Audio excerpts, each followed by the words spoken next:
Here we're going to tie Barr's Vis-A-Dun. First thing I'm going to do is I'm going to start my thread here about the halfway point. I'm going to take it back to the bend of the hook here. And when I get to the bend, I'm just going to build up a little bit of a ball here with my thread.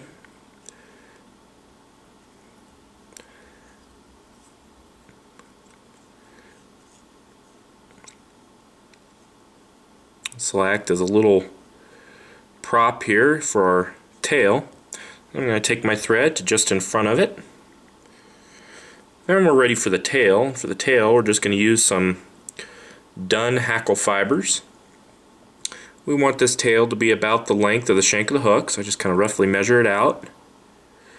I'm going to tie these fibers right on top of the shank.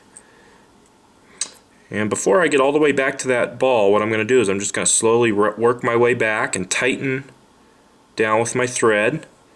What this is going to do is it's going to splay the tail and fan it out on this dubbing ball. Just like so. You can see how it's fanned. That's exactly what I want. I'm just going to take my thread forward here, trim out the excess. Now we're ready for the wing. For that I'm going to use some white McFlylon. We're going to tie this in here at about the 60% point of the fly. Do a nice loose wrap there to capture it. I can bind down on it. And what I want to do is when I trim this, I'm going to trim it at a slight angle.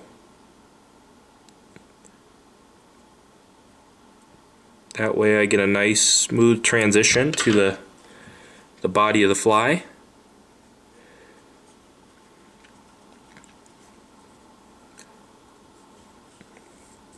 What I'm going to do is just take my thread forward here slightly.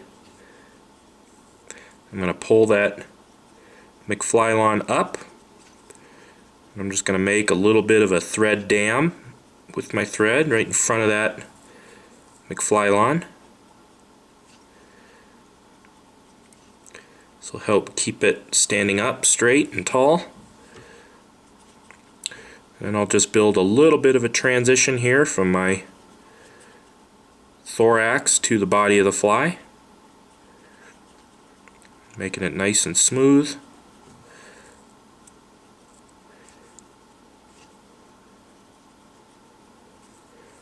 There we go.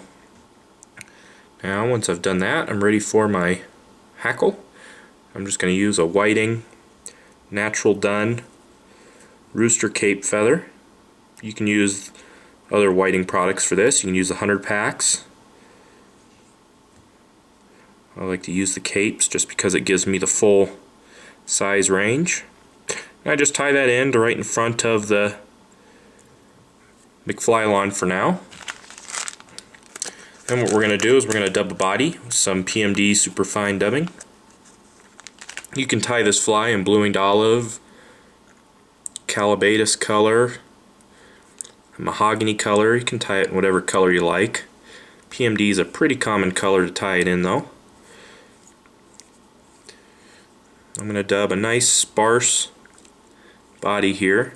Very careful not to add too much of the dubbing on at once. I just put enough on basically to coat the thread. I'm just going to get that dubbing started here at the back. Slowly work my way forward. Gradually kind of tapering the body. Once I get a couple eye lengths away from the post, I'm just going to pull my dun feather backwards here. Put down a wrap on top of it and dub over it. I'll dub right up to the post. What I'm going to do is then jump in front of the post and continue with my dubbing. Then I'm going to stop just a hair short of the eye, about an eye length away from it. I'm going to take that dun feather and I'm going to put down 2 wraps or 3 wraps depending on the size that you're tying. I went ahead and did a third one there. Be careful not to capture any of that McFlylon. Then I'm going to take my feather and jump in front of the post and also do 2 or 3 wraps. And then you can capture the feather on the bare hook shank there.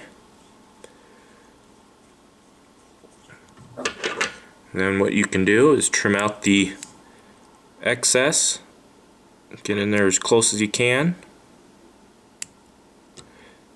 making sure to get all those fibers out of there.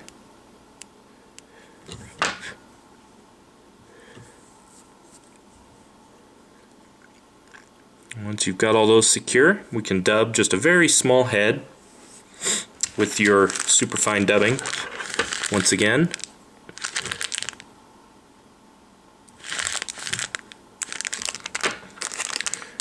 And I just use enough, again, just to coat the thread. We're just going to build up a little small head.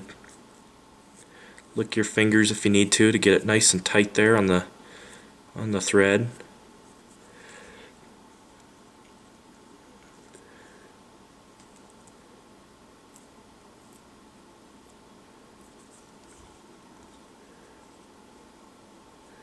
There we go. And then what I can do is whip finish. Just a few turns here. We can trim our wing. We want our wing to be just a little longer than our hackle. I like it to stand up there.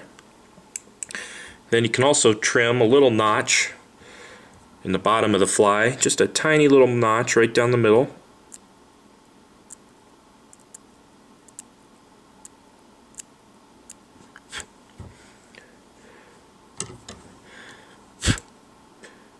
Just so that those legs sit on the surface of the water like a V. There we go. Give you a head-on view here if I can. See there I have a little V notch right in the head of the fly. That'll help the fly sit on the water just like a natural. Legs splayed out to the side. That's all there is to the Vis-A-Dun. You can buy all the materials for this fly at intheriffle.com.